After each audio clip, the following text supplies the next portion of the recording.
gostaria de convidar ao palco o diretor da Escola de Pós-Graduação em Economia, o professor Rubem Sidney.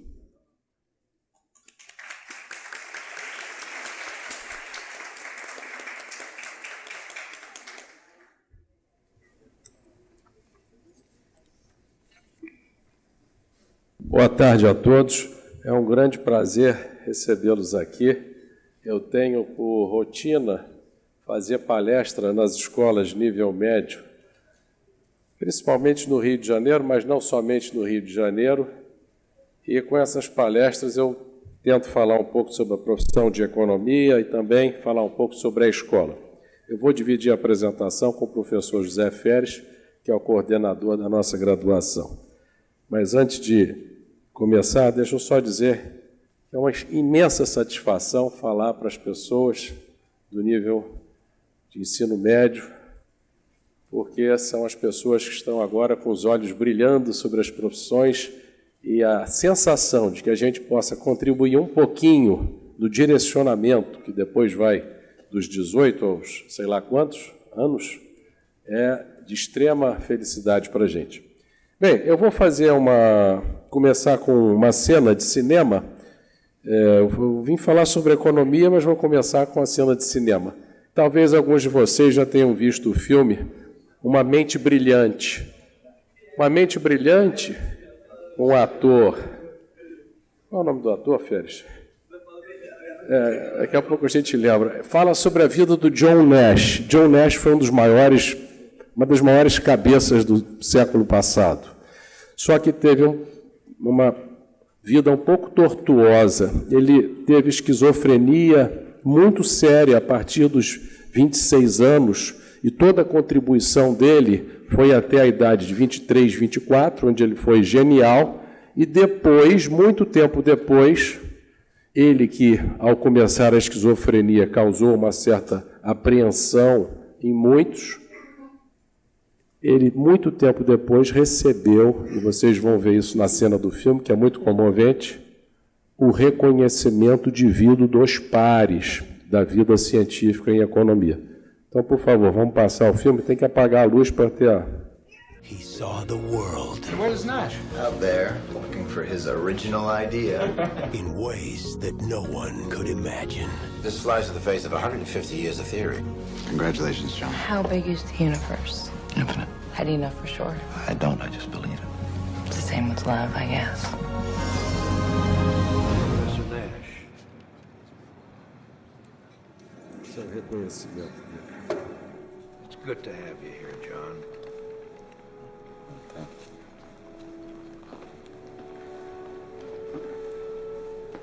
It's an honor, sir. Thank you very much. A privilege, Professor.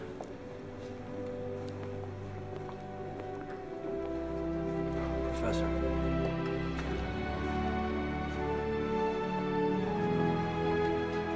Nicely done, John.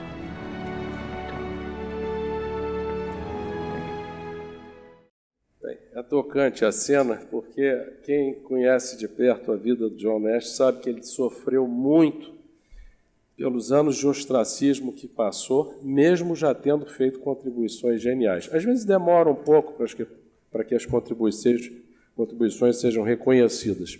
E no caso dele foi muito mais difícil por causa da esquizofrenia. Agora eu vou pedir que passe e vou, através dessa indução com esses dois filmes, fazer uma única pergunta para vocês após esse segundo filme. É aquele primeiro que foi colocado na visita do John Nash, não do Russell Crowe, mas do John Nash verdadeiro, não do artista, à nossa escola, há alguns anos atrás, que foi aqui uma correria, veio gente de outros estados, os alunos querendo conhecer o protagonista da história da Mente Brilhante. This is not a big story, but I happened to meet Marilda for the first time at a place called the Three Village Inn.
salva de palmas para o nosso John Nash.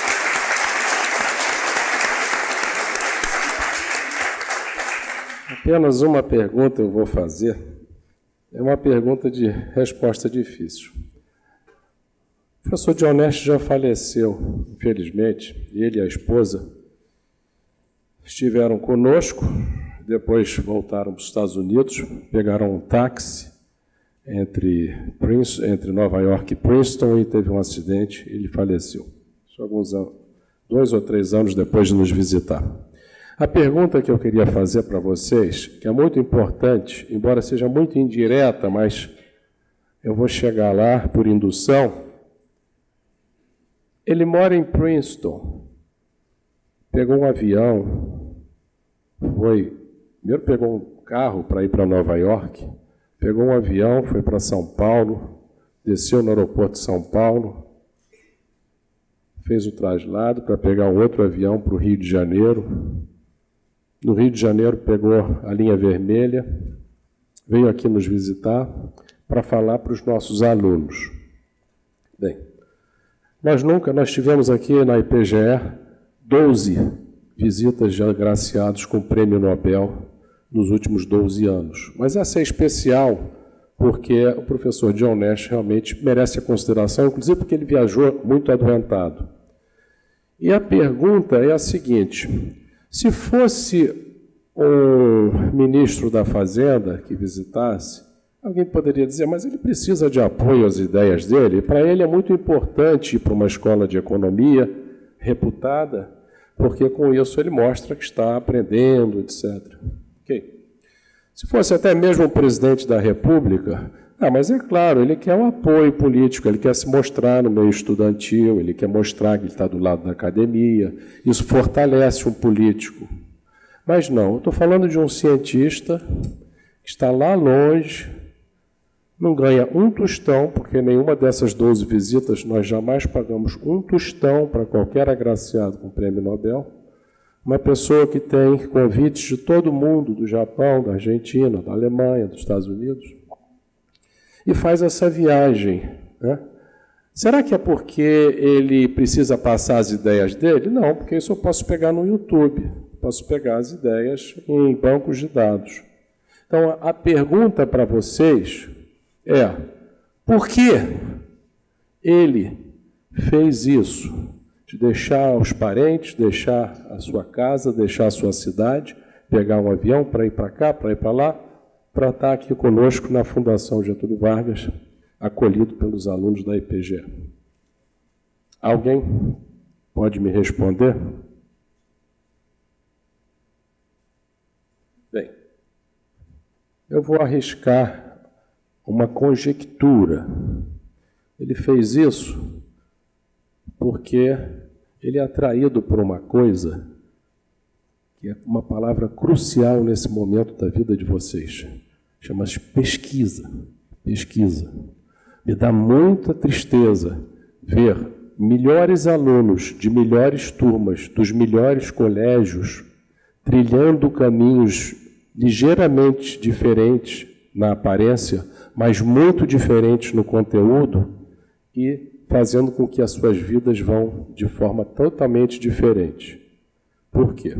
Um aluno, excelente aluno, de um excelente colégio, foi para uma universidade, foi para uma faculdade, onde se alia a pesquisa ao ensino. O professor, ao botar o pé em sala de aula, ele tem que estar atento ao que está sendo feito no resto do mundo, porque senão ele não sobrevive na pesquisa e na publicação. Esse aluno aprendeu os métodos mais modernos, porque esse professor tem que estar na fronteira, e, através disso, ele sai e, na verdade, ele já tem emprego no primeiro ano, como acontece com os nossos alunos. O outro colega, também melhor aluno da mesma escola do ensino médio, deu o azar de não ouvir essa palavra do John Nash. Pesquisa, pesquisa. Foi para uma faculdade que ensina, baseado num livro-texto, ensina escrito há 20 anos atrás, que reflete conhecimento de 40 anos atrás, chega no mercado, fala, eu estou aqui, eu sou o melhor aluno do melhor colégio, fui para uma faculdade, fui melhor aluno, e recebe uma porta fechada, porque ele aprendeu coisas que passaram no tempo e não valem mais. Então, meu único aconselhamento para vocês, pelo que o tempo me permite, é esse. A IPGE não é a única que tem pesquisa, as faculdades da Fundação não são as únicas que têm pesquisa, mas quando vocês forem fazer uma escolha de faculdade, observem se há junção da pesquisa ao ensino, para não correrem o risco de aprender coisas que estão defasadas. Né? Essa é a única coisa que o tempo me permite. Com relação à escolha profissional, eu já estou vendo vários aqui com quem eu já falei nos colégios, aqueles com quem eu não falei, provavelmente vou falar. Tive semana passada o padre Antônio Vieira, depois estou vendo algumas pessoas do Santo Agostinho, no São Bento, agora vamos lá no Eleva. Então, há várias coisas sobre profissão. Eu só posso passar para vocês o meu e-mail. Pode colocar aquele e-mail aí, para que depois aqueles que queiram conversar, eu tenho todo o prazer em conversar. Basta entrar em contato. Tá? O que é economia? Por que economia e não engenharia? Por que economia e não... Ou por que engenharia e não economia também? A gente não quer ninguém que não seja apto para a economia. É sobre isso o professor Feres vai falar. E essa mensagem, então, é uma mensagem que foi ilustrada com coisas de Hollywood e com o filme que aconteceu, para que vocês tenham isso em mente, tá bom? Feres, por favor, você fala um pouquinho sobre a IPGE. Eu já vi que colocaram lá no jornal essa transparência que estava aqui antes. Pode colocar aquela... Isso aqui foi em 2011, tá? Só quero dizer para vocês o seguinte, tem aquele quadrinho final, aquele último quadrinho de 2011, isso aqui não é a gente que está dizendo, é o Globo, né? Mas a IPGE sempre... Pode passar, só o último quadrinho. A IPGE sempre... Mais um. Esse. A IPGE... O MEC fez 13 avaliações, com 2.100 universidades e faculdades em todas as áreas. 13, 2.100 na fila. A IPGE foi a primeira 9 das 13 vezes.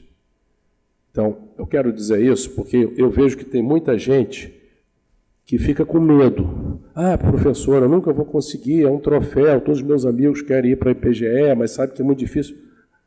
A gente vai pegar quem for bem no vestibular. Não tem recurso, a gente tem o crédito educativo.